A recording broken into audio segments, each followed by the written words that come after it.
Te abang apet ya ke market baka trading mene ka form doji candle with selling pressure. Tika market kalong confused bah. Ladang ipet namar overall structure hi ka market kalong weak. But manla kasngi kat baka market ka trading ka dukut ka trend na kawai kasngi siya kawai pa. Te kani ka pelong daut ingi bangin going long apo market. But ladangi short ka market ro ngin bon ngin hit stop loss. Tika market kalong indecision ngam nang ban rai shano kan let yaman rai. Ten record kum ka price action ka bangi i mane kasngi. Ka market ka try ban stay above jong u ka 1,000 pa san po. Te in case lashai lada ka market ko open flat akini ki area lada day baka break unia ka 1,000 pa san po.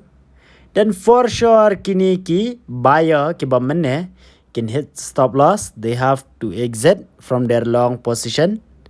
Ka market kala ban hiar shadi ki ka 1,000 pa lade ka 1,000 lais pa san po lais pa prapo but nang ni kala ban reverse back shajrong.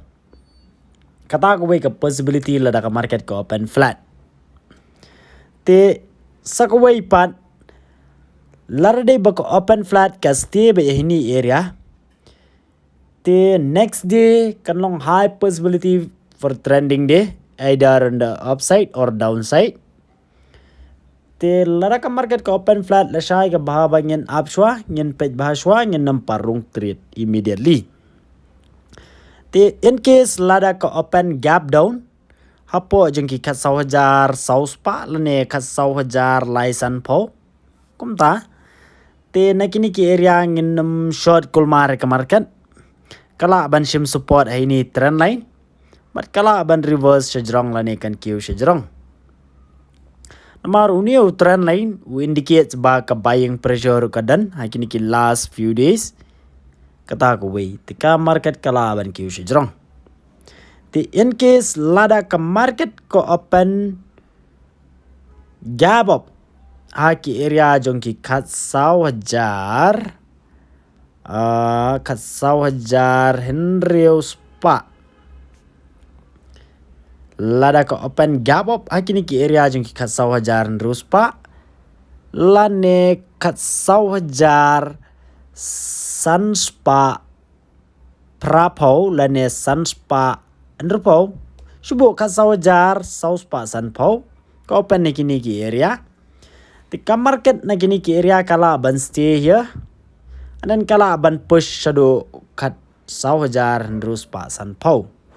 Namar baki short seller nang ni iba whole put option overnight they will be in a huge losses tiki ha ban cover ki position kala ban take it out ka market adu ka 1,000 sanpo. Te inray la shay la ka market ko open bha bangi upshwa ngin parung trade but kalong confused ba na bantala shay kasngi ka market kam long clear namar baka structure kaya de kumway kat baka price section ro kalong do kumway nang ta la dangi page in a short in a bigger time frame kalong do kumway la dangi page in a shorter time frame ro kalong huri-hura la kajong kata hi ko way ka bapen long confusing a. Te ladang apet pat ya kan nifty bank ngai iba lada kan nifty bank hi kumjo hi ka janlong kam daya pherthan tang ba lada ka open flat ka bhaba nga avoid trading laningin avoid trading lada ka break ini area jongi live po 1,000 spa. Then for sure kini ki last buyer bomene can hit stop loss can exit ni ka position tikan kala ka sell order quantity kala ban push ka market shado live way 1,000 plus pa manang ni kala ban bounce back shajrong kata ko way tisa ko way lada di bakasti sideways by kumni kamot kala ban create kanong high possibility for the next day bakan long huge trending day. Lada ka market ko open above 32,500 then I will avoid. I don't need to go long in the apo ka market hi as for now. Te toh yang sa check say ki global market la shay stop ban yang sa create ikilan la shay stop. Te if anything change and so update apo WhatsApp group. Good night.